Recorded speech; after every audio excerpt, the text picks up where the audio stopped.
From the national newsroom of the Canadian Press, I'm Karen Rebo. The mayor of an area that includes the fire-threatened community of Fort Nelson, BC, says helicopter pilots helping to fight wildfires are facing an added hazard in the air. Rob Fraser says people who fly drones in fire zones are endangering helicopters, and the operators face prosecution if they're caught.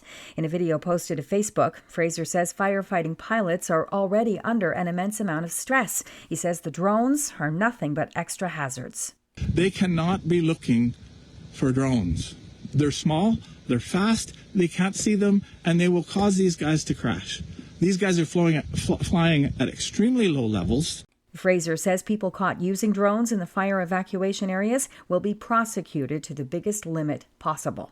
A new report says shelters aren't designed to meet the physical or mental health needs of the growing number of older adults who are finding themselves homeless. Lead author Dr. Gillian Alston says people who experience homelessness age faster than people who are housed. That's due to factors such as ongoing stress and the inability to properly manage chronic medical conditions. The paper, published this morning in the Canadian Medical Association Journal, says many people who are homeless are considered seniors as early as age 50. Alston, who is a geriatrician at St. Michael's Hospital in Toronto, says shelters don't have essential support seniors often need, including medication storage or proper wound care.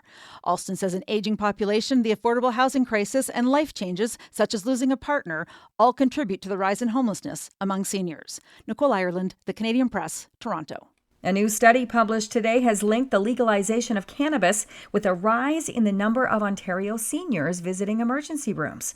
The report in JAMA Internal Medicine found the number of people aged 65 and up checking into ERs in Ontario for cannabis poisoning grew sharply over an 8-year period.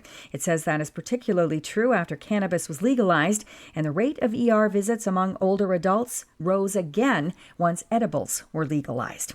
And the judge in Donald Trump's hush money trial cleared the courtroom of reporters yesterday and then threatened to remove the defense's witness from the trial after his behavior on the stand. Former federal prosecutor Robert Costello repeatedly aggravated the judge with comments and disrespect over rulings. Reporter Aaron Katersky has more.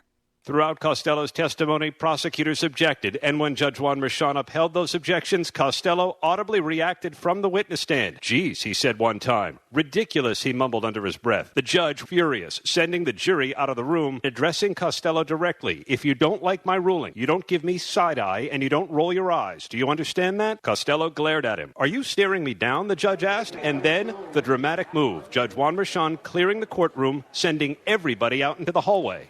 Costello will return to the stand today. This is the Canadian Press. In sports, the Vancouver Canucks made a late push, but the Edmonton Oilers hung on for a 3-2 win to take Game 7 in their second-round NHL playoff series last night in Vancouver. The victory earned the Oilers a spot in the Western Conference Final. Edmonton forward Leon Draisaitl says his team could have defended a little better at the end of the game. For the most part, I thought we played really well. Would we like to keep it a little less stressful? Yes, probably. The Oilers will face the Dallas Stars in Texas in the next round starting Thursday. The Toronto Blue Jays will be looking for their third win in a row when they take on the visiting Chicago White Sox at Rogers Center tonight. Left-hander Yusei Kikuchi will start for the Jays, who beat the Sox 9-3 yesterday, thanks in part to 3 doubles by Bo Bichette. And with a number of stars watching from the sidelines, the Saskatchewan Roughriders beat the visiting Winnipeg Blue Bombers 25-12 yesterday to open the CFL's preseason schedule. From the Canadian Press, I'm Karen Rebo. Thanks for listening. Don't forget to follow and subscribe. For more of today's top stories, visit thecanadianpressnews.ca.